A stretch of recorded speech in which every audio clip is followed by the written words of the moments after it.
اعوذ باللہ من الشیطان اللعین الرجیم بسم اللہ الرحمن الرحیم الحمد للہ رب العالمین الصلاۃ والسلام علی سیدنا و نبینا و طبیب نفوسنا بالقاسم محمد وعلی آلہ الطیبین الطاہرین المعصومین المنتجبین المنتخبین الذین اذهب اللہ عنہم الرجس وطہرہم تطہیرا واللعن الدائم علی اعدائہم اجمعین اما بعد فاعوذ باللہ من الشیطان الرجیم بسم اللہ الرحمن الرحیم اليوم یئس الذین کفروا من دینکم فلا تخشوہم واخشون اليوم اکملت لکم دینکم واتممت علیکم نعمتی ورضیت لکم الاسلام دینا ومن اضطر فی مخمصۃ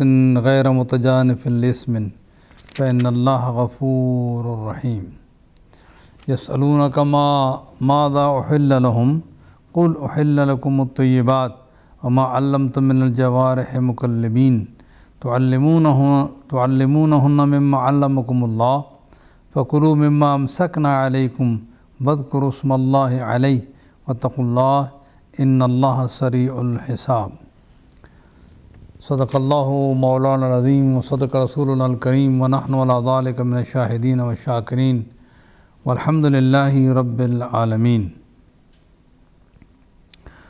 معزز محترم سامعین، ناظرین، آپ کی خدمت میں سلام اور حسب معمول آپ کی خدمت میں چند آیات کی تفسیر عرض کرنے کے لیے حاضر ہوا ہوں، اور ہمیشہ جیسے میں عرض کیا کرتا ہوں کہ قرآن مجید کا ہمارے اوپر حق ہے کہ اس میں ہم غور و خوض کریں،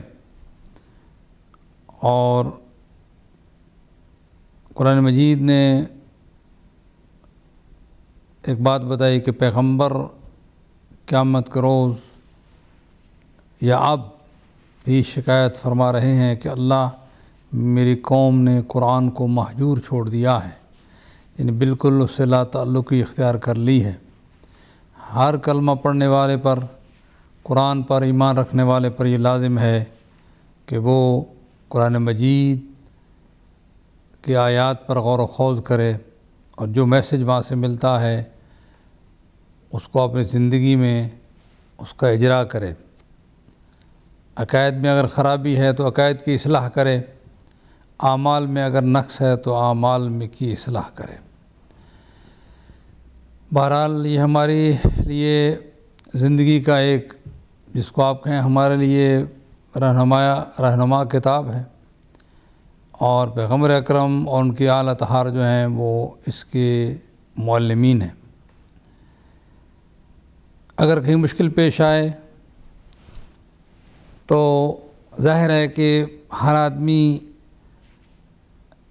قرآن مجید کی ترجمانی کا حق نہیں رکھتا، اس لیے کہ قرآن مجید اللہ سبحانہ و تعالیٰ کا کلام ہے، وہی قرآن مجید کی ترجمانی کا حق رکھتا ہے کہ جو اللہ کی طرف سے اتھورائز ہو، اور وہ پیغمبر کی ذات ہے، اور پیغمبر کے بعد پیغمبر نے ان کی نشاندہی فرمائی ہے، انی تارک فیکم الثقلین کتاب اللہ و اطرتی اہل بیتی، میں تم میں دو چیزیں چھوڑ کر جا رہا ہوں، ایک اللہ کی کتاب اور ایک میری اطرت و اہل بیت۔ ما ان تمسکتم بہما، تم ان دونوں سے تمسک رکھو گے تو لن تضلوا بعدی ابدا، میرے بعد تم گمراہ نہیں ہو سکتے۔ اور ان دونوں کے بارے میں فرمایا کہ انہما لن یفترقا، یہ دونوں ایک دوسرے سے جدا نہیں ہوں گے جب تک کہ میرے پاس حوض کوثر پر اکٹھے آئیں گے یہ دونوں۔ تو معزز و محترم سامعین، اگر مشکل پیش آئے قرآن مجید کے سلسلے میں تو ظاہر ہے کہ ہمیں حضور صلی اللہ علیہ وسلم کے فرامین اور اہل بیت کے فرامین، اور کبھی حضور کے فرمان کے متعلق اختلاف ہو جائے، ظاہر ہے کہ اختلاف ہے کہ یہ حدیث ہے بھی صحیح یا نہیں، یہ حدیث کمزور ہے یا یہ حدیث قوی ہے، وہاں بھی اگر کوئی مسئلہ پیش آئے تو ظاہر ہے کہ حضور کے بعد آنے والے جو الہی خدا کی طرف سے اتھورائز ہستیاں ہیں کہ وہ خدا کے کلام کی تفسیر کر سکتی ہیں، ان سے سوال کیا جائے۔ عقل و منطق کا تقاضا بھی یہی ہے کہ پیغمبر کے بعد بھی امت کے اندر سے اختلافات کو دور کرنے کے لیے کچھ لوگ کچھ ہستیاں ہونی چاہیے، جب تک کہ اختلاف جو ہیں اس کو دور کیا جائے، اور جب تک جو ہے امت چاہے کہ ان کا اختلاف دور ہو تو انہی سے استفادہ کریں۔ بہرحال مشکلات پیش آ گئیں، اختلاف شدید ہو گیا، اتنا شدید ہوا کہ پیغمبر کے بعد جو صحابہ کرام کا دور تھا، جو پیغمبر کے شاگردوں کا ڈائریکٹ شاگردوں کا دور تھا، اس میں بھی افسوس سے کہنا پڑتا ہے کہ آپس میں صرف کلامی نہیں بلکہ عملاً لڑائی شروع ہو گئی۔ حالانکہ پیغمبر اکرم صلی اللہ علیہ وآلہ وسلم نے مسلسل اپنے شاگردوں کو یہ ہدایات دی تھیں، صحیح سیاست میں بھی صحیح مسلم موجود ہے، دیگر کتب میں موجود ہے، خبردار میرے بعد کافر ہو کر ایک دوسرے کی گردنیں نہ مارنا شروع کر دینا، ایک دوسرے کی گردنیں کاٹنا نہ شروع کر دینا، لیکن ہو گیا۔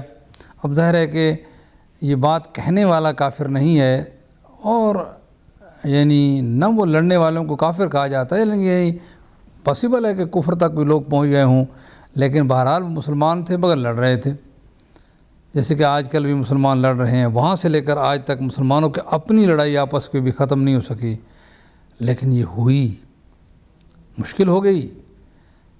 اب یہ بات جب تک کہ ہر آدمی رب العالمین کے سامنے ہاتھ جوڑ کر التماس کرتے ہوئے، استغفار کرتے ہوئے، اور اپنے دل و دماغ کو اور سر کو جھکا کر جو ہیں وہ رب العالمین کے سامنے وہ جا کر توبہ کرتے ہوئے رہنمائی نہیں لے گا تو اس کو رہنمائی نہیں ملے گی، لیکن جانا پڑے گا اس پوائنٹ پر جہاں سے اختلاف شروع ہوا، یہ حتمی بات ہے، تب جا کر مسئلہ حل ہوگا۔ اگر وہاں تک نہیں پہنچے گا، ایسے ہی کہتے رہیں گے تم غلط، وہ کہے تم غلط، یہ مسئلہ حل نہیں ہوگا۔ چونکہ ہوا ہے اختلاف، اور اختلاف کے نتیجے میں یہ اب ظاہر ہے کہ یہ افسوسناک بات ہے، نہ کہنا پسند ہے نہ سننا پسند ہے کہ مسلمانوں میں لڑائی ہو، لیکن ہو گئی۔ اور اس دور میں جو سنہری دور تھا مسلمانوں کا، پیغمبر کے شاگردوں کا دور تھا، اس زمانے میں ڈائریکٹ شاگردوں کا دور تھا، لڑائی شروع ہو گئی، آپس میں لڑائی شروع ہو گئی، یعنی 25 سال بعد۔ بلکہ اگر تھوڑا سا پہلے چلے جائیں تو حضرت عثمان جو قتل ہو گئے مدینے میں، ظاہر ہے کہ وہ کوئی یہود و نصارہ نہیں تھے، بلکہ اس میں صحابہ اور صحابہ کی اولادیں شامل تھیں۔ اب ظاہر ہے کہ یہ سارا مرحلہ، اور پھر اس کے بعد جو ہے وہ حضرت علی کے 5 سال جو آئے، ان 5 سالوں میں تو اللہ اکبر کھلم کھلا بدرین صحابہ ایک دوسرے کے خلاف کھڑے ہوئے ہیں، تو یہ مسئلہ ہوا، اس مسئلے کو آپ ڈینائی نہیں کر سکتے۔ اب جب مسئلہ ہوا تو آخر کیوں ہوگا؟ نہ قرآن اس کی جو ہے حمایت فرماتا ہے، نہ پیغمبر فرماتے ہیں۔ پیغمبر بھی آج بھی مسلمانوں سے تو قرآن تقاضا یہی کرتا ہے، وَاعْتَصِمُوا بِحَبْلِ اللَّهِ جَمِيعًا وَلَا تَفَرَّقُوا، اللہ کی رسی کو مضبوطی سے تھام لو اور فرقوں میں نہ بٹو، گروپوں میں نہ بٹو، آپس میں اختلاف نہ کرو۔ اور کل بھی یہی، یعنی یہ قرآن مجید کی جو خطاب ہے، سب سے پہلا خطاب پیغمبر کے ڈائریکٹ شاگردوں کو ہے، جن کو صحابہ کرام کے نام سے یاد کیا جاتا ہے، اور پھر آخری مسلم تک یہ بات جو ہے وہ قرآن مجید فرما رہا ہے۔ اور قرآن مجید کی منشا کے بالکل خلاف ہے آپس میں لڑنا، پیغمبر کی سیرت و طیبہ اور تعلیمات کے بالکل خلاف ہے آپس میں لڑنا، لیکن لڑائی ہوئی۔ اب اس میں تھوڑا سا سوچنے کی بات یہی ہے عزیزو، کوئی حرج نہیں ہے، اس میں بزرگوں کی بے احترامی نہیں ہوتی، ہو گیا، غلط فہمی ہو گئی، یا جان بوجھ کے لڑائی ہو گئی۔ اب اس تہ تک پہنچنا بہت ضروری ہے، اور اخلاص سے آگے بڑھنا بہت ضروری ہے کہ وجہ کیا تھی؟ کیا وہ لوگ نماز پہ لڑے؟ کیا وہ لوگ وضو پہ لڑے؟ کیا وہ لوگ روزے پہ لڑے کہ تم روزہ رکھتے ہو یا نہیں رکھتے؟ ہاں، ایک جگہ مشہور ہے کہ زکوٰۃ پہ لڑائی ہو گئی، لیکن وہ زکوٰۃ پہ لڑائی نہیں ہوئی، وہ اس بات پہ لڑائی ہوئی ہے کہ بات وہ مڑ کر وہی جاتی ہے کہ زکوٰۃ نہ دینے والوں نے یہ نہیں کہا کہ ہم زکوٰۃ کے منکر ہیں، بلکہ انہوں نے یہی کہا کہ ہم آپ کو زکوٰۃ نہیں دیتے کہ آپ جو ہیں آپ کی خلافت کے منکر ہیں۔ تو بات وہیں جا پہنچتی ہے کہ مسئلہ پیغمبر کے بعد مسئلہ راہبری پہ اختلاف ہو گیا، کون ہمارا راہبر، کون ہمارا لیڈر۔ اس اختلاف کو ابتداءً تو حضرت علی اور حضرت کے ساتھیوں نے شدت نہ ہونے دی، لڑائی نہ ہونے دی، اس کے بعد جب حضرت علی آئے تو دوسرا گروپ جو پہلے بستدار آ چکا تھا انہوں نے مکمل اعلان جنگ کر دیا۔ اب یہ بات بالکل ٹھنڈے دل سے سوچنے کی ہے، اس میں ہم نے کسی بزرگ نے ہماری قبر میں نہیں آنا اور نہ ہی کسی کی قبر میں ہم نے جانا ہے۔ ہم قرآن اور پیغمبر کے فرمان کے سب مسلمان جو ہیں کلمہ پڑھتے ہیں ان کی اطاعت کے جو ہیں وہ کرنے کے ذمہ دار ہیں۔ یہ کوئی اچھی بات نہیں ہوئی کہ لڑائی ہو گئی، لیکن لڑائی جب ہو گئی تو لڑائی کس پہ ہوئی؟ مسئلہ رہبری کہہ دیں، مسئلہ قیادت کہہ دیں کہ پیغمبر کے بعد مسلمانوں کی قیادت کی باغ ڈور کس کے ہاتھ میں ہونی چاہیے، کیسے فیصلہ ہو کہ پیغمبر کے بعد کون ہوگا۔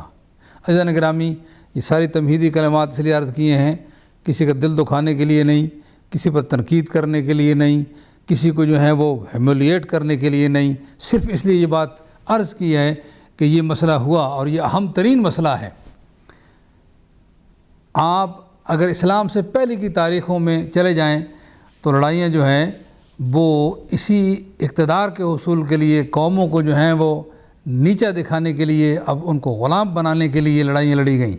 اسلام جب آ گیا، اسلام نے محبت اور بھائی چارے کا درس دیا اور پیغمبر کی اطاعت کا درس دیا، لیکن بہرحال کہیں غلطی ہو گئی جس کی وجہ سے لڑائی ہوئی۔ اور لڑائیاں جب بھی ہوئی ہیں، آپ صرف مسلمانوں کی تاریخ دیکھ لیں کہ جب پہلے لڑائی ہوئی تو نعرہ جو بھی ہو، لیکن لڑائی ہوئی جو پسند نہیں ہے، اسلام کو قطعاً پسند نہیں تھا کہ لڑائی لڑی جائے آپس میں، لڑائی ہو گئی، جنگ جمل لڑی گئی، جنگ صفین لڑی گئی، جنگ نہروان لڑی گئی، اور پھر اس کے بعد جو ہے بہرحال جنگ کربلا کی بہت بڑی جو ہے وہ جنگ لڑی گئی، پھر اس کے بعد جو ہے وہ تھوڑی بہت چھوٹی بہت جنگیں ہر طرف ہوتی رہیں، اور ٹھیک ٹھاک مسلمان ایک دوسرے کا قتل عام کرتے رہے۔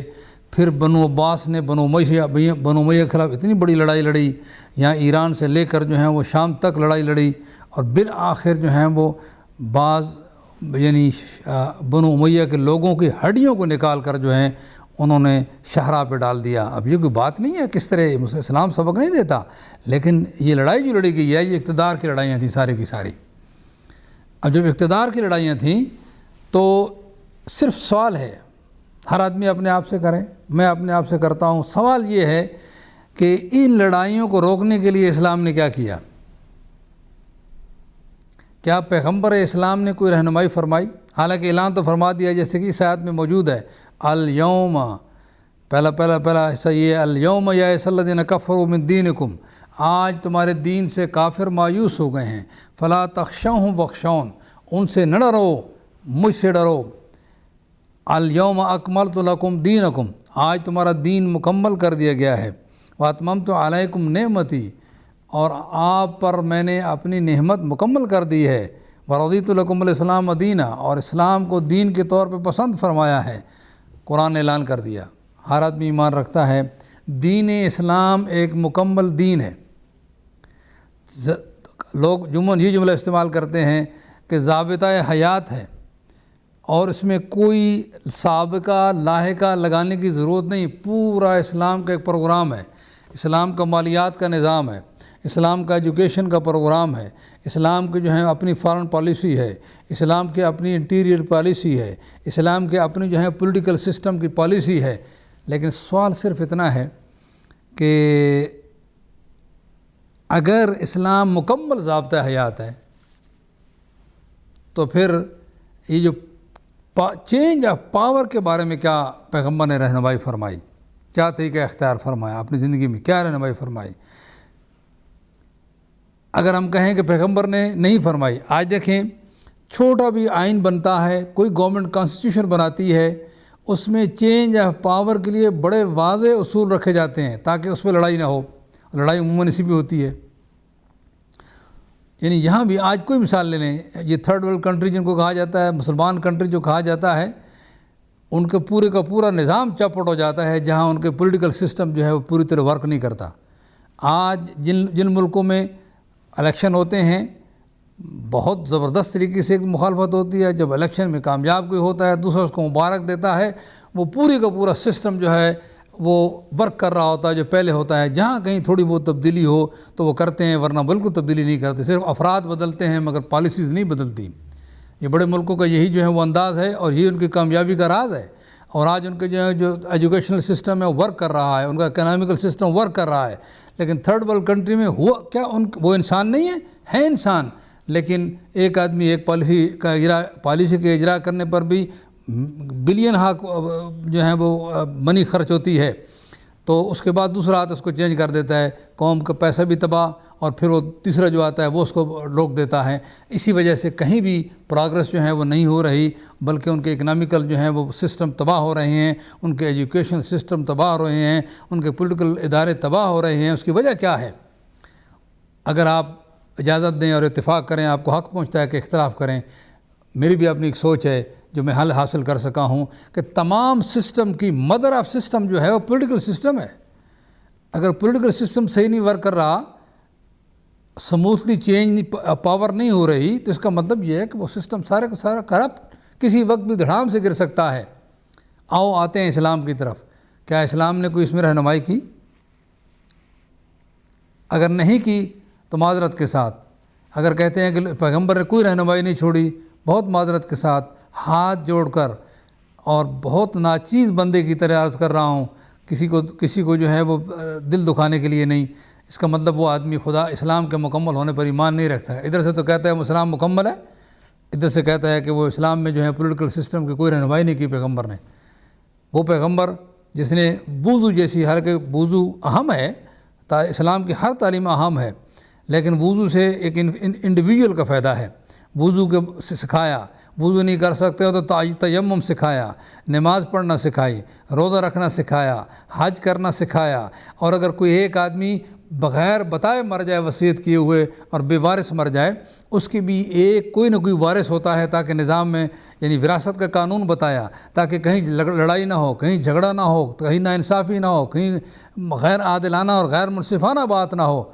تو کیا یہ ہو سکتا ہے کہ اس پورے سسٹم کو رن کرنے کے لیے کسی فارمولے اور کسی ایک بات کی طرف پیغمبر رہنمائی نے فرمائی ہو؟ حاشا وکلا، حاشا وکلا، نہیں ہو سکتا. پیغمبر نے نہ بتایا ہو، یہ ہو نہیں سکتا کہ پیغمبر نے نہ بتایا ہو. اللہ ہم گواہی دیتے ہیں کہ تیرے رسول نے جب اعلان فرمایا تیرے ذریعہ، تیرے حکم کے ذریعہ کہ دین مکمل ہو گیا، اس نے بتایا ہے. لیکن یہ کہنے والے ذرا سوچیں، اپنی سوچ پہ غور و فکر کریں. کیا پیغمبر پہ الزام نہیں جاتا؟ کیا قرآن کی اس آیت کی جو ہے وہ کیا اس پہ ایمان کی کمزوری نہیں ثابت ہوتی اگر کہے انسان کہ پیغمبر نے رہنمائی نہیں فرمائی؟ پیغمبر کی ذمہ داری تھی، پیغمبر کی ڈیوٹی تھی، خدا کی طرف سے فریضہ تھا. یہ دین خدا کی طرف سے ہے، کسی بندے کی طرف سے نہیں ہے. وہ خدا جو عین علم ہے، جس کو کسی کی ماضی پاس حال، جس کے علم میں یہ صادق ہی نہیں آتا کہ ماضی کا علم ہے، پاس یہ ہمارے لیے ہوتا ہے ماضی پاس. وہ عین علم ہے. جب یہ امت مسلمہ اس کا آغاز ہی نہیں ہوا تھا، اس کو علم تھا کہ کیا ہونے والا ہے، تو کیا وہ رہنمائی نہیں فرمائے گا؟ یہ کیسے ہو سکتا ہے عزیزو؟ اس پہ غور کرنے میں کوئی حرج نہیں ہے. اللہ کے بندے ہو، کلمہ پڑھتے ہو، رسول کا کلمہ پڑھتے ہو، قرآن پر ایمان رکھتے ہو، غور کرنے میں کوئی حرج نہیں ہے. کسی بزرگ کی توہین نہیں ہوتی. اگر کسی بزرگ سے کوئی غلط فیصلہ ہو گیا تو کوئی ایسی بات نہیں ہے، غلط فیصلے بھی انسان سے ہی ہوتے ہیں. ہم صحیح فیصلہ کریں. کوئی بزرگ کرائٹیریا نہیں ہے، کرائٹیریا اللہ اور رسول کا کلام ہے. کیا خوبصورت جملہ امیر المومنین علیہ السلام کا، اور وہ شاگرد ہیں رسول گرامی کے. اور میں سمجھتا ہوں کہ مولا کا کلام وہ اپنا کلام نہیں بلکہ رسول کا کلام ہے. فرماتے ہیں کہ مردوں کو حق کے ساتھ ٹھہرنے کی وجہ سے پہچانا جاتا ہے، حق کو مردوں کے ذریعے نہیں پہچانا جاتا. یعنی انسان کی پہچان جو ہوتی ہے وہ حق کے ساتھ قائم ہونے کے ساتھ ہوتی ہے. حق کی پہچان انسانوں کی وجہ سے نہیں ہوتی. اگر یہ فیصلہ کر لیا جائے کہ فلاں میجارٹی ہے تو پھر آج مسلمانوں کو ساروں کو کرسچن ہو جانا چاہیے، اس لیے کہ میجارٹی اس وقت کرسچن کی ہے. اور بلکہ اگر کرسچن اور مسلمان مل کر بھی، میرے خیال میں شاید میں غلط نہ کہوں، تو جو خدا کو نہ ماننے والے ہیں وہ تعداد میں زیادہ ہیں. یہ بھی کوئی کرائٹیریا نہیں ہے. پھر کیا میں جو سمجھتا ہوں وہ کرائٹیریا ہے؟ کیا وہ دوسرے چار سمجھتے ہیں وہ کرائٹیریا؟ نہیں، کرائٹیریا وہ ہے جو اللہ اور رسول، حق اللہ کے ساتھ ہے، حق پہ اللہ کے پیغمبر کے ساتھ ہے. اس پہ سوچنے میں کیا حرج ہے؟ تو صرف عرض کرنے کا مقصد یہ ہے کہ ذرا اس پہ غور کریں، سوچیں کہ آخر پیغمبر نے کیا ہدایات چھوڑی ہیں. چونکہ وہ پیغمبر، پھر میں دہراتا ہوں، وہ پیغمبر کہ جس نے ہر چیز کے بارے میں رہنمائی فرمائی ہے۔ ایک عام آدمی مر جائے راستے میں، فقیر بندہ مر جائے، اس کو جو کپڑے بچ جائیں تو اس کا کون وارث ہے؟ اگر اس کے جوتے بچ جائیں تو ان کا کون وارث ہے؟ اس کی ذمہ اگر قرض ہو تو اس کا کون قرض ادا کرے گا؟ اللہ اکبر وللہ الحمد۔ ہم گواہی دیتے ہیں کہ پیغمبر نے اس بہت بڑے نظام کو جب دیا ہے تو نظام کو چلانے والا ہوتا ہے امام، نظام کو چلانے والا ہوتا ہے رہبر، نظام کو چلانے والا ہوتا ہے خلیفہ، اس کے بارے میں رہنمائی نہ کی ہو، استغفر اللہ۔ ہم جب بعد میں دیکھتے ہیں کہ 2.5 سال بعد، صرف پیغمبر کے وفات کے 2.5 سال بعد حضرت ابوبکر نے وصیت چھوڑی حضرت عمر کے لیے۔ پھر لوگوں نے جنہوں نے بیعت کرنی تھی وہ کی، حضرت ابوبکر نے وصیت چھوڑی۔ لوگوں نے جا کر حضرت ابوبکر سے کہا امت کو ایسے نہ چھوڑ جائیں۔ ہاتھ جوڑ کر سوال ہے لوگوں کہ اگر حضرت ابوبکر کو یہ خیال تھا کہ امت کو ایسے نہ چھوڑیں، اور اگر ان لوگوں کو اس وقت خیال آ گیا کہ امت کو نہ چھوڑیں، تو پیغمبر کے سامنے کیوں نہیں ہاتھ جوڑے کہ پیغمبر آپ بتائیں کہ امت کو نہ چھوڑیں، اس مسئلے کو حل کر دیں؟ ایک بات ہے، سوچنے میں کوئی حرج نہیں ہے، ہر آدمی کو خدا کے سامنے جواب دینا ہے۔ یہ سنی شیعہ مسئلہ نہیں، اس کا تعلق خدا سے ہے، اس کا تعلق رسول سے ہے، اس کا تعلق قرآن سے ہے، یہ سنی شیعہ مسئلہ نہیں ہے۔ خدا رہا اس پر غور کیجئے کہ پیغمبر کو کیوں نہیں کہا گیا کہ یا رسول اللہ، پیغمبر کئی دن بیمار رہے، اچانک بھی نہیں گئے۔ پیغمبر تو حج سے واپسی کے اوپر بتا رہے ہیں لوگوں کو، 1,24,000 صحابہ کے پورے گروپ میں بتا رہے ہیں کہ میں شاید مجھے بلا لیا جائے، اس وقت سے لے کر اور آخری لمحات میں جب بیمار رہے اس وقت تک کئی دن بیمار رہے۔ کیا وہ بیماری میں فیصلہ نہیں فرما سکتے تھے؟ عزیزو، یقین جانے جملہ نہ کہا کرو، آپ سے درخواست ہے جملہ نہ کہا کرو، سمجھ آئے یا نہ آئے، رہو سنی رہو شیعہ رہو، یہ جملہ نہ کہا کرو کہ پیغمبر نے رہنمائی نہیں فرمائی، ورنہ پیغمبر کی حرف آئے گا، پیغمبر کی محنتوں پر حرف آئے گا، اور یہ قرآن مجید کے اس اعلان پر حرف آئے گا کہ قرآن مکمل یہ نظام نہیں ہے اسلام۔ اس پہ غور کرنے کی ضرورت ہے، توجہ کرنے کی ضرورت ہے، خدا کو سامنے رکھ کر، رسول کو سامنے رکھ کر، پیغمبر کی محنتوں کو سامنے رکھ کر۔ آج یہ جھگڑے جو ہو رہے ہیں، یہ فسادات جو امت مسلمہ میں ہیں، اس کی بنیاد یہاں سے پڑی ہے کہ جب لوگوں نے یہ کہہ دیا، ایک گروپ نے یہ کہہ دیا کہ پیغمبر نے کوئی رہنمائی نہیں چھوڑی، جس کو چاہو بنا لو۔ لیکن ہم صرف یہ سوال کر سکتے ہیں، حق پہنچتا ہے ہر ایک کو، کہ جب حضرت ابوبکر کو 2.5 سال بعد خیال آ گیا، حضرت عمر کو جب زخمی ہوئے تو انہوں نے 6 آدمیوں کی شورا مقرر کی، ان کو بھی خیال آ گیا کہ امت کو میں ایسے نہ چھوڑوں۔ حضرت عثمان کو تو موقع نہیں ملا، حضرت علی کو جب ضربت لگی انہوں نے بھی امام حسن کو مقرر کیا، لیکن اس کا مطلب جو ہے کہ پیغمبر کو کیوں نہیں خیال آیا؟ کہ میں سمجھتا ہوں یہ سوچ بڑی غلط ہے، اس سوچ سے توبہ کرنی چاہیے، توبہ کر کے امت مسلمہ کو اخلاص سے تلاش کرنا چاہیے کہ پیغمبر نے کیا رہنمائی فرمائی ہے۔ آؤ اس آیت پر غور کرتے ہیں جس میں قرآن مجید نے اعلان فرمایا، الیوم اکملت لکم دینکم واتممت علیکم نعمتی ورضیت لکم الاسلام دینا۔ آج ہم نے دین مکمل کر دیا، اور اس نعمت کے اتمام کیا خوبصورت ہے، کتنا پیغمبر نے کتنا شکر کیا ہوگا کہ اس اعلان کے بعد کہ میری کم از کم کوشش مکمل ہو گئی، میری زحمت اتمام کو پہنچی ہے۔ آپ پیغمبر سے پوچھیں صرف کہ پیغمبر کتنے خوش ہوئے ہوں گے جب ابتدا سے توحید کا مسئلہ چھڑا، پورے 23 برس پیغمبر نے زحمتیں اٹھائیں، آج جب قرآن کے اعلان کیا ہوگا تو پیغمبر کتنے خوش ہوں گے۔ ساری نعمتیں پیغمبر کے اوپر جو نازل ہوئی ہیں وہ ایک طرف، لیکن دین کے ایک مال کی نعمت جو ہے وہ یہ سب سے بڑی نعمت ہے۔ پیغمبر اسی فکر میں تھے، پتہ نہیں زندگی وفا کرتی ہے یا نہیں، پتہ نہیں یہ موقع پورا ہوتا ہے یا نہیں۔ بہرحال پیغمبر اپنے لگے رہے دھن میں، جو کر سکتے تھے کیا، لیکن بات یہ ہے کہ یہ ایک مال دین اور ایک مال نعمت جو ہے وہ کتنا ہی بڑا پیغمبر کے لیے خوشی کا دن ہوگا۔ سلام کرتے ہیں پیغمبر کی خدمت میں۔ سوالات عزیزو، سوال کرنے سے انسان تحقیق کی طرف بڑھتا ہے، سوال سے انسان آگے بڑھتا ہے۔ آج جو بھی تحقیق ریسرچ شروع ہوتی ہے سوال سے شروع ہوتی ہے کہ پیغمبر نے کیا ہدایات چھوڑی ہیں۔ آپ چلتے ہیں پیغمبر کے سیرت طیبہ کی طرف چلتے ہیں، جنرلی جو لوگوں کو پتہ ہے، کوئی ضرورت نہیں حوالے دینے کی۔ سب سوال کریں، اپنے آپ سے بھی، علماء سے بھی سوال کریں، کیا پیغمبر نے اپنے زندگی میں الیکشن کروائے؟ جواب ہوگا نہیں۔ کسی بھی اگر جمہوریت اور اکثریت اور اقلیت، یعنی اگر یہی معیار ہوتا تو پیغمبر لوگوں کو اس پہ تربیت دیتے، ہر کام کی تربیت دی۔ یہ کرو، ایسے نہ کرو، چھوٹی چھوٹی باتیں بتائیں، لیکن اس کے لیے تربیت دی۔ میرے خیال میں امت مسلمہ بیک زباں ہو کر جواب دے گی پیغمبر نے کبھی الیکشن نہیں کروائے۔ کیا کیا پیغمبر نے پھر؟ سب کہیں گے اگر پیغمبر کی سیرت پر نظر رکھیں اور علماء سے پوچھیں، پیغمبر نے اپنی زندگی میں جو سیرت اسٹیبلش فرمائی، اگر کمانڈر مقرر فرمائے تو خود فرمائے، یہ نہیں فرمایا چن لینا، اور اگر کسی کو امام مقرر فرمایا تو یہ نہیں فرمایا کہ چن لینا، آپ خود مقرر فرمایا۔ کسی طرف ایمبیسڈر مقرر فرمایا، کسی قوم اور کسی ملک کی طرف اگر پیغام دینے کے لیے خود مقرر فرمایا۔ زکوٰۃ کلیکشن کرنے والے خود، کسی کو یہ نہیں جاتی خود جا کے کلیکشن کرنا شروع کر دے، خود مقرر فرمایا۔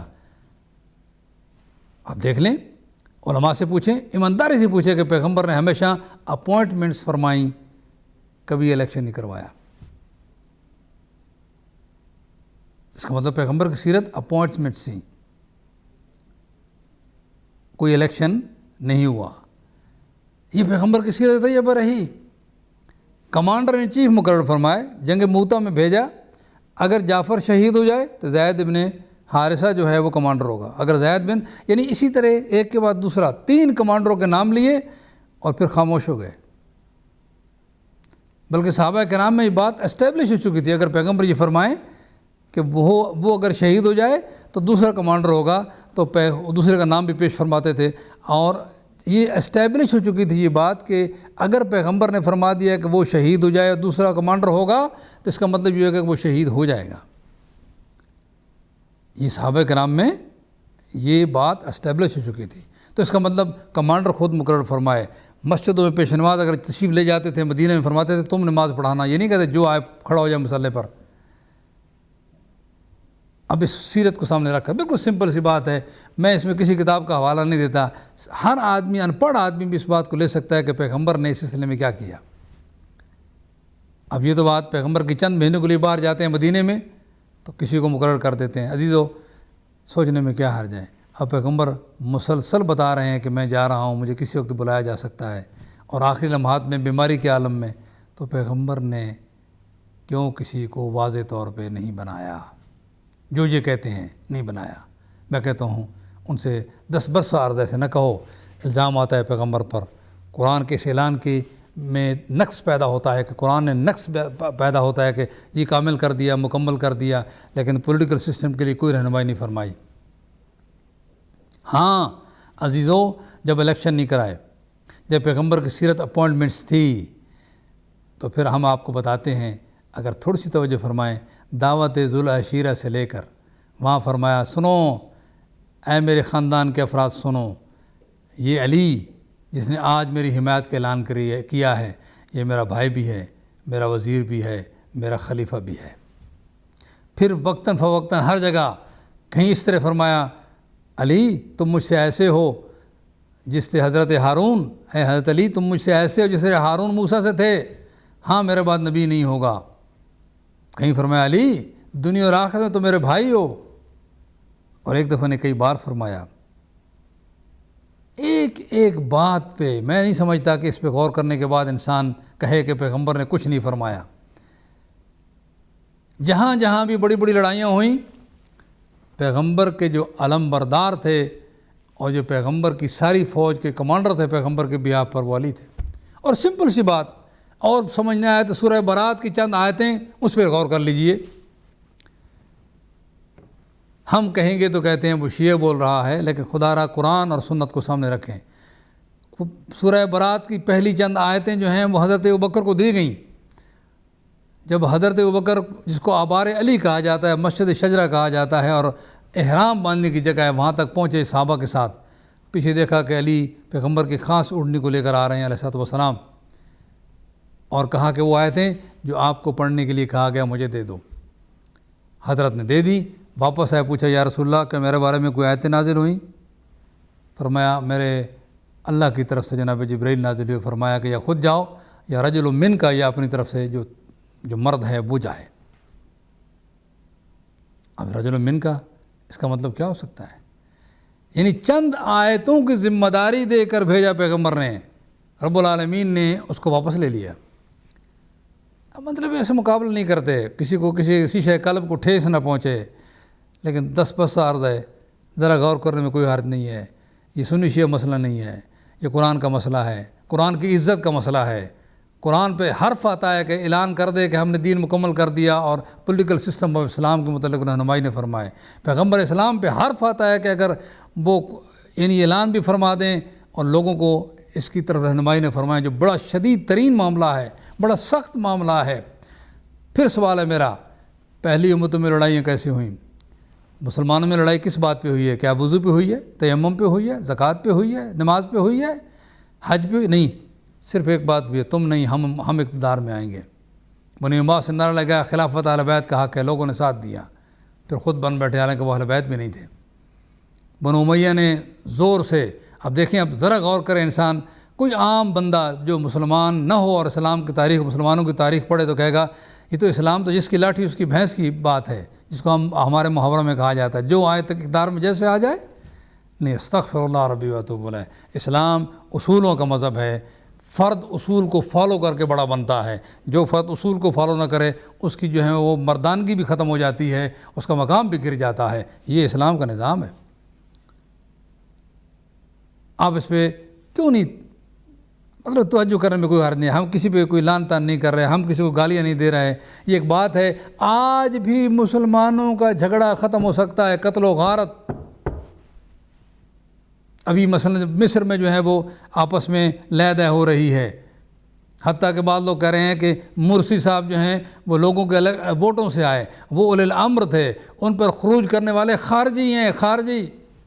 فوج کو خوارج میں سے شمال کیا جا رہا ہے، اور جو ان کے حامی ہیں فوج کے ان کو بھی خارجی، مثلا اردوغان کو خارجی کہا جا رہا ہے، سعودی گورنمنٹ کو خارجی کہا جا رہا ہے۔ یہ کیوں؟ ہر آدمی اسلام کو استعمال کر رہا ہے۔ اصل مسئلہ یہی ہے کہ جو اگر اقتدار کا مرحلہ حل نہ کیا جائے اور یہ مسئلہ پولیٹیکل سسٹم اسلام اگر اس کی صحیح واضح رہنمائی نہ ہو تو یقین جانیں پھر تو فساد ہی فساد ہے۔ آپ سے گزارش ہے، غور کریں، اس آیت پہ غور کریں، پھر کہتا ہوں اس آیت پہ غور کریں۔ اس سنی شیعہ مسئلہ نہیں ہے، دین مکمل ہو گیا ہے۔ دین جب مکمل ہوا تو پھر کیسے مکمل ہوا؟ یہ پولیٹیکل سسٹم آف اسلام کیا ہے؟ 2.5 سال بعد حضرت ابوبکر کو خیال آتا ہے کہ میں اپنا کسی کو بنا جاؤں، پھر حضرت عمر کو اپنی زخمی حالت میں خیال آتا ہے کہ امت کو ایسے چھوڑ کر نہ جاؤں۔ تو سوال ہوتا ہے کہ پیغمبر کو خیال نہیں ہے؟ اللہ خدا را اپنے دل و دماغ میں شخصیت پرستی میں نہ جاؤ، پیغمبر کی بات سنو، پیغمبر کی عزت کا خیال رکھو، پیغمبر کی توہین نہ کرو۔ یقیناً پیغمبر نے فرمایا، تو میں صرف چند واقعہ عرض کرتا ہوں، غور کرنے میں کوئی حرج نہیں ہے۔ ذوالعشیرہ میں پیغمبر نے کیا اعلان کیا؟ تفسیروں میں موجود ہے۔ پھر حدیث ثقلین میں پیغمبر نے کیا فرمایا؟ انی تارک فیکم ثقلین کتاب اللہ بیترتی اہل بیتی۔ پھر یا علی انت منی بمنزلۃ ہارون من موسیٰ الا انہ لا نبی بعدی، اس میں پیغمبر نے کیا فرمایا ہے؟ یا علی انت اخی فی الدنیا والآخرہ، پیغمبر نے کیا فرمایا ہے؟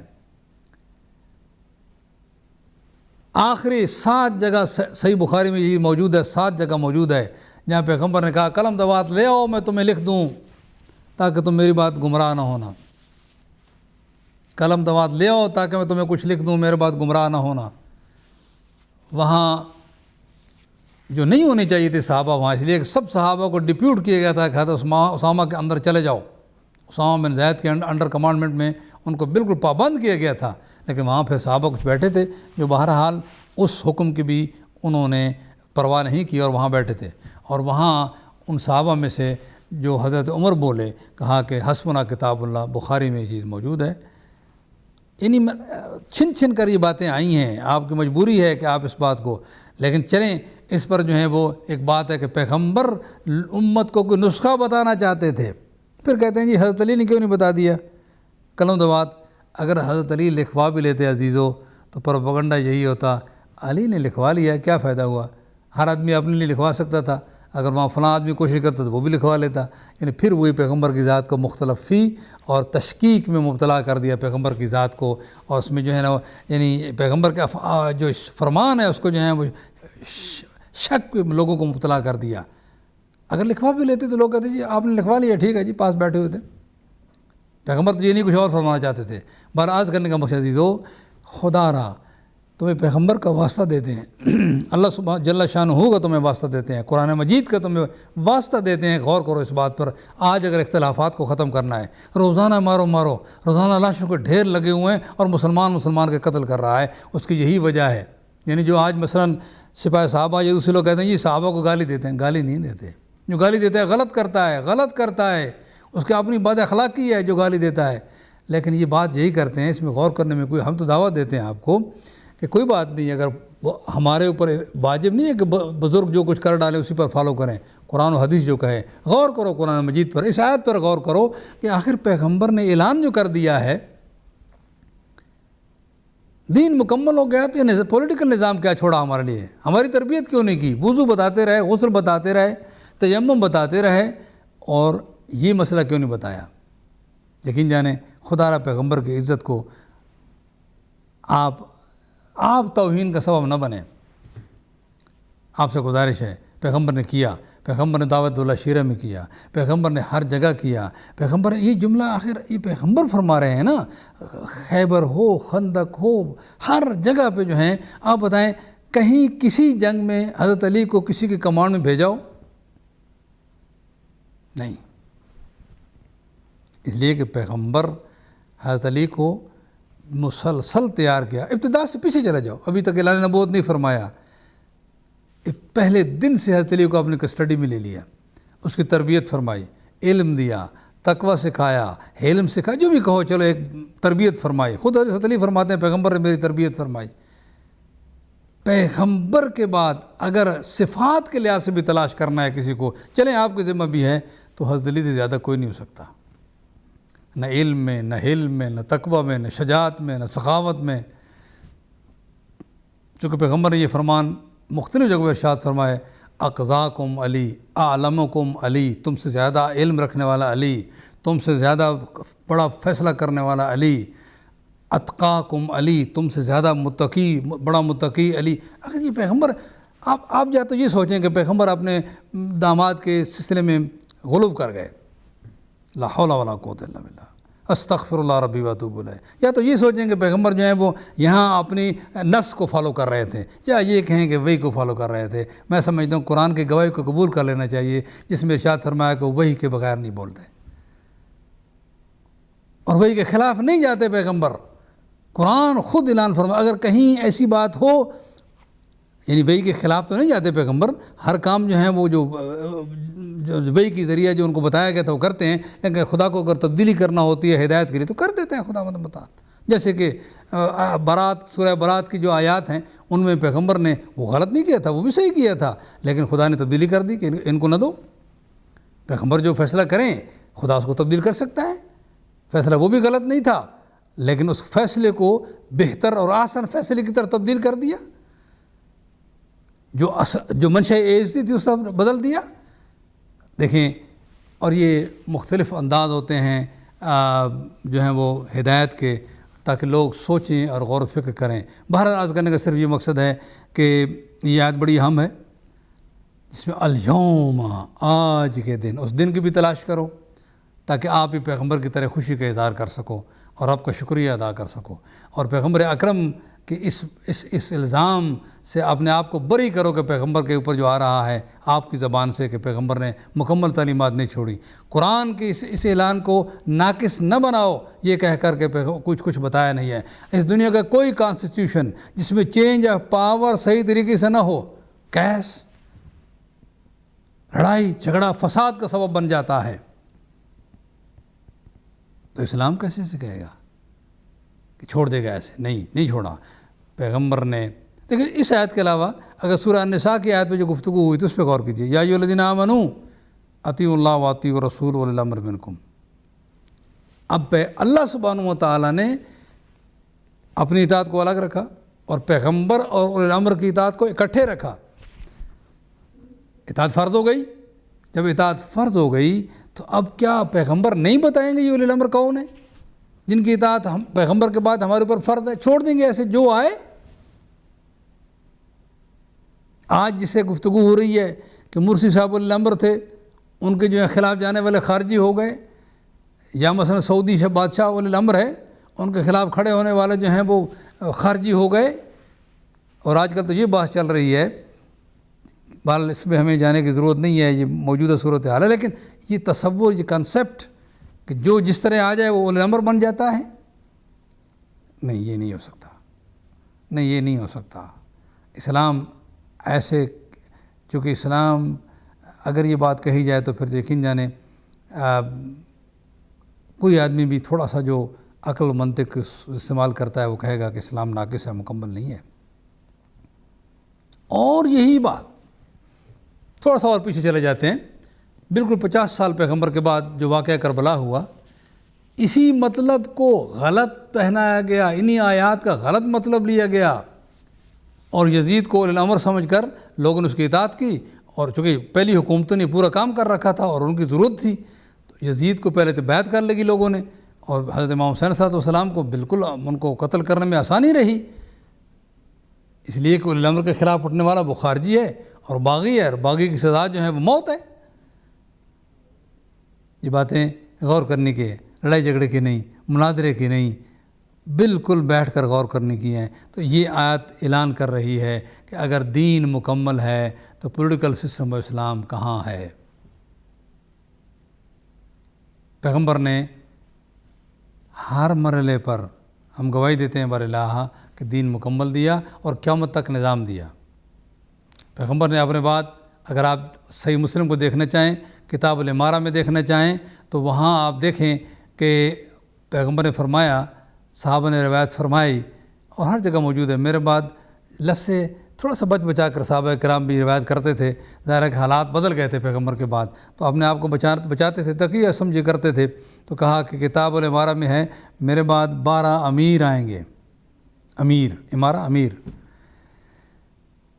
قیامت قائم نہیں ہوگی کہ میرے بعد 12 امیر آئیں گے۔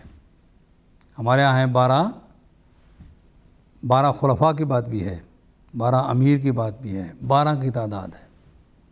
پیغمبر نے ان 12 کے اسماء گرامی بھی بتائے، صحابہ کرام کو بھی پتہ تھا بعد میں بھی، لیکن ان باتوں سے اوائڈ کیے گئے، اس لیے کہ ایک اور انسٹیٹیوشن اسٹیبلش ہو گیا ان کے مقابلے میں کہ جو جیسے آئے، ایک اور انسٹیٹیوشن، ایک اور جو ہے وہ فکر اسٹیبلش ہو گئی لوگوں کے ہاں۔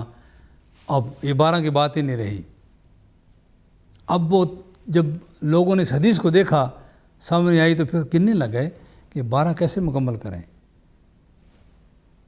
پھر کبھی کہنے لگ گیا یہ تو خلفاء جو راشدین ہیں وہ صرف 4 ہیں، باقی بات میں انہوں نے غیر راشدین ہیں، یعنی حتیٰ کہ 4 کی جب بات کرتے ہیں تو امام حسن کو بھی نکال دیا، 6 میں نہیں رہے کم از کم حضرت علی کے بعد، یعنی فرزند رسول کو بھی نہیں گنا۔ ہاں کچھ لوگوں نے گنا لیکن ان کی آواز کوئی نہیں سنتا۔ آج کل بھی جو ہے حق جار کا نعرہ لگانے والے امام حسن علیہ السلام کو نکال دیتے ہیں، اور پھر بعد میں اس کا مطلب راشدہ اور غیر راشدہ کی بات چل نکلی، تو بعد میں جو ہے وہ، میں صرف یہ عرض کرنا چاہتا ہوں، مجھے اس کا بالکل یہ بات پہ نہیں جانا ہے۔ میں کہتا ہوں کہ یہ تو بالکل، اور بعد میں ہر باپ نے، معاویہ نے یزید کے بعد مروان جب آئے تو مروان نے اپنے بیٹے عبد الملک بن مروان کو، عبد الملک بن مروان نے اپنے بیٹوں کو ایک کے بعد دوسرا، دوسرے کے بعد تیسرا، جیسے آج کل جو ہیں عبدالعزیز کے بیٹوں کو ایک کے بعد دوسرا، دوسرے کے بعد تیسرا۔ اب جب سارے کے سارے بوڑھے ہو گئے، اب تو حالت ہی خراب ہے سب کی، تو اب ایک آدمی تلاش کر رہے ہیں کون آئے گا، خطرہ بھی ہے لڑائی کا۔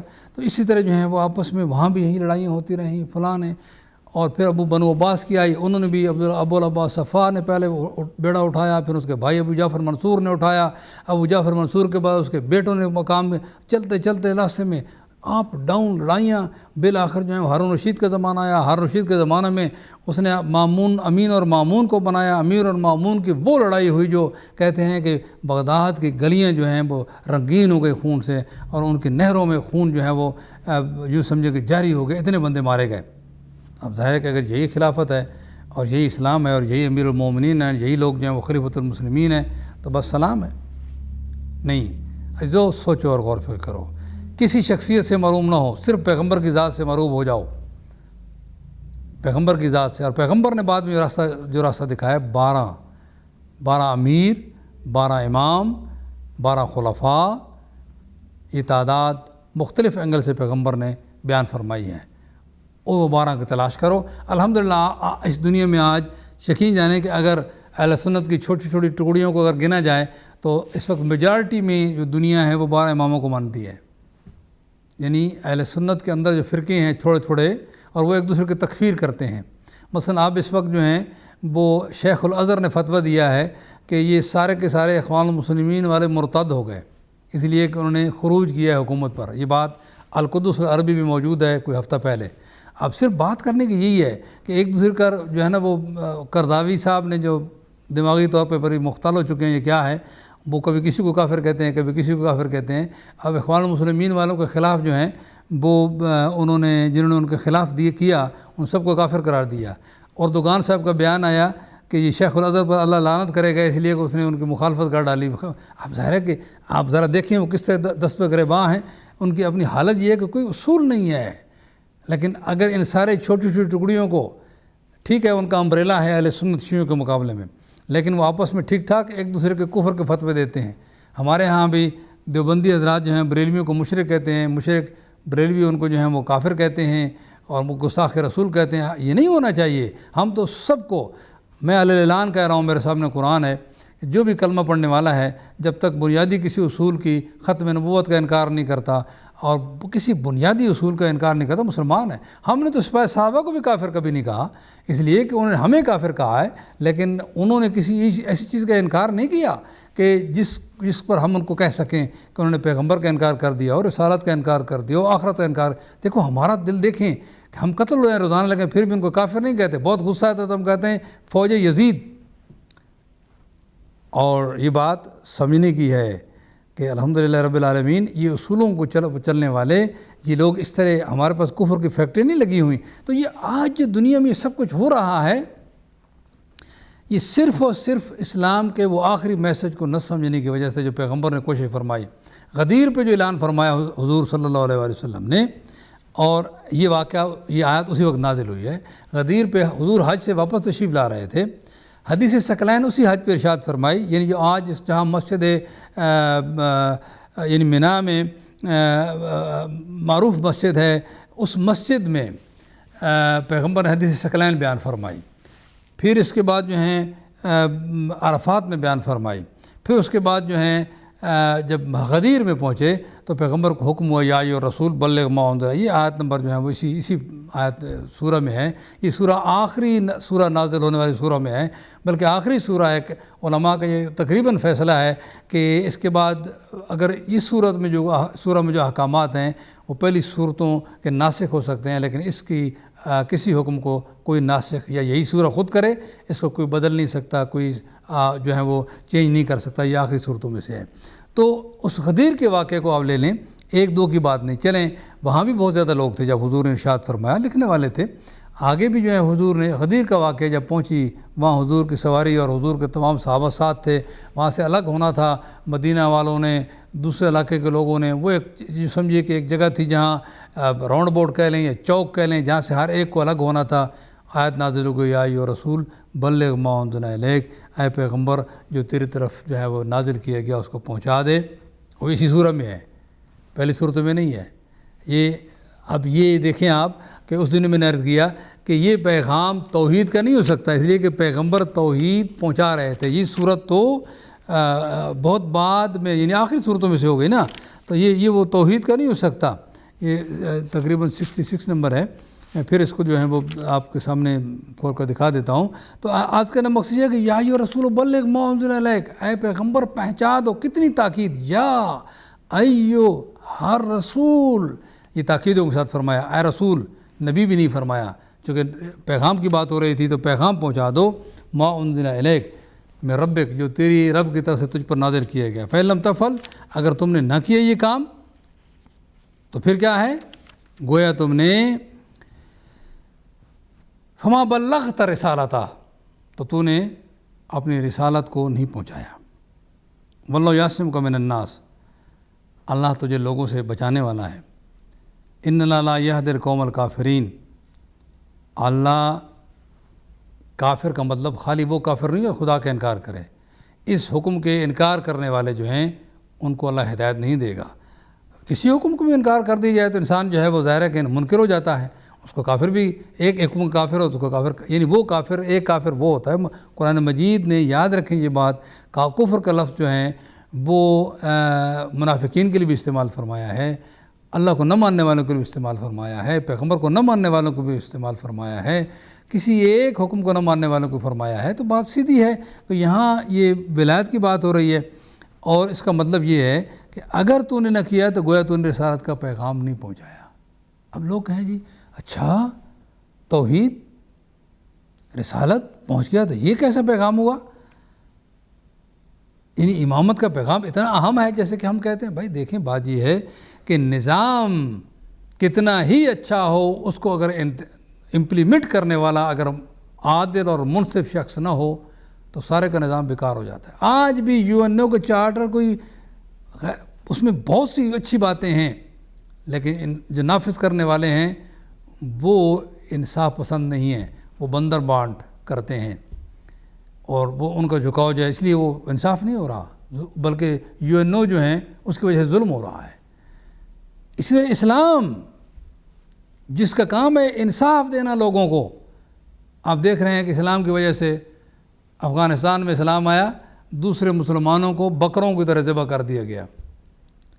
عراق میں روزانہ اسلام والے کہتے ہیں ہم اسلامی حکومت لے آئیں گے، روزانہ سینکڑوں آدمی کو جو ہیں وہ بم بلاسٹ کر کے ختم کر رہے ہیں، خود پاکستان میں اسلام والے، اور وہ سارے کہتے ہیں ہم اسلام لانے ہیں۔ اب جو ہیں وہاں ایجپٹ میں ہو رہا ہے، اب سیریا میں ہو رہا ہے، اسلام والے جو ہیں وہ ایک بندے کا جگر چاک کر کے اس کا جگر کھاتے ہیں۔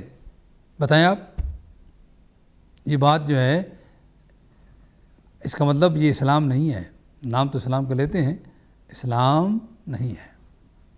عزیزان گرامی، اس میں غور کرنے کی کوئی ضرورت، اس میں غور کرنے کی آخر بہت اشد ضرورت ہے تاکہ یہ مسئلے حل ہو جائیں۔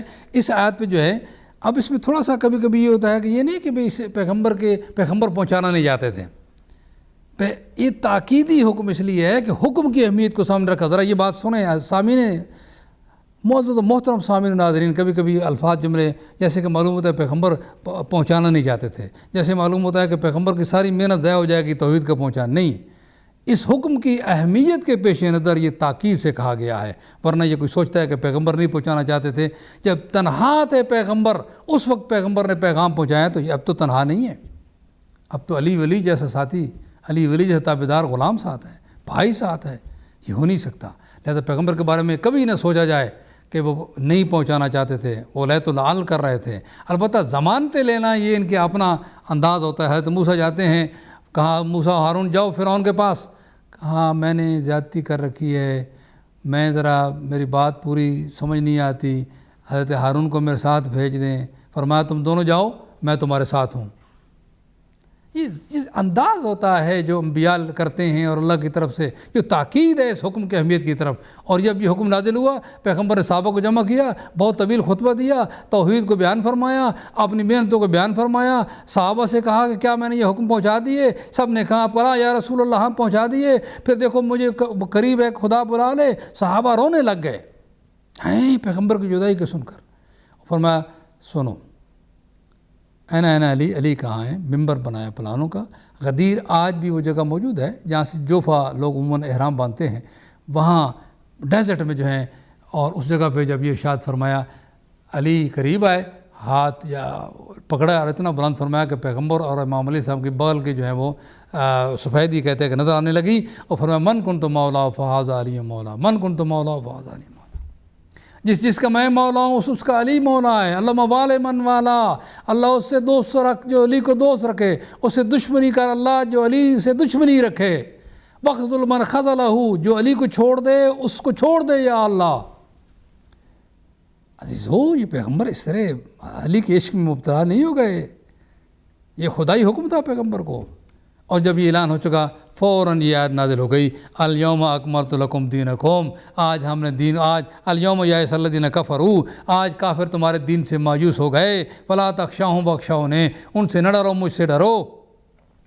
الیوم اکملت لکم دینکم، آج تمہارے دین کو مکمل کر دیا، واتممت علیکم نعمتی ورضیت لکم الاسلام دینا، آج تمہارے لیے اور میں نے اپنی نعمتوں کو مکمل کر کے اور پھر اسلام کو دین کے طور پر تمہارے لیے پسند فرمایا ہے۔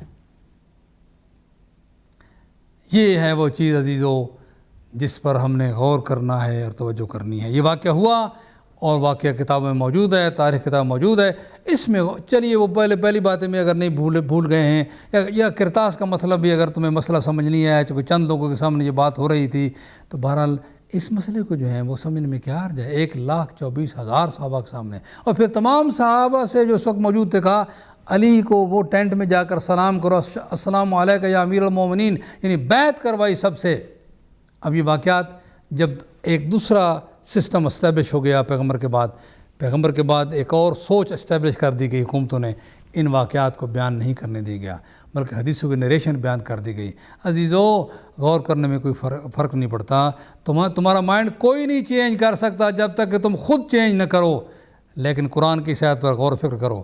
آج مسلمانوں سے خون سے ہولی کھیلنے والوں کے دور رہو اور اپنے آپ کو ان صفوں میں لے آؤ کہ جس سے ایک بڑی امت بن جائے، گریٹر امت کی طرح آگے بڑھو، اور یہ اسی میں امت کا فائدہ ہے۔ اور انشاءاللہ العزیز آپ سے گزارش جو کی ہے، اس آیت پہ غور و فکر کرو، علماء سے پوچھو، ہاتھ جوڑ کر پوچھو، ہر مسجد میں جاؤ، کوئی اتنی بڑی بات نہیں ہے۔ آج آپ کو مل سکتا ہے وہ راستہ جو پیغمبر نے آپ کے لیے چھوڑا ہے۔ اللہ آپ کی مدد فرمائے، اللہ ہماری مدد فرمائے، اللہ رب العالمین امت مسلمہ پر کرم فرمائے۔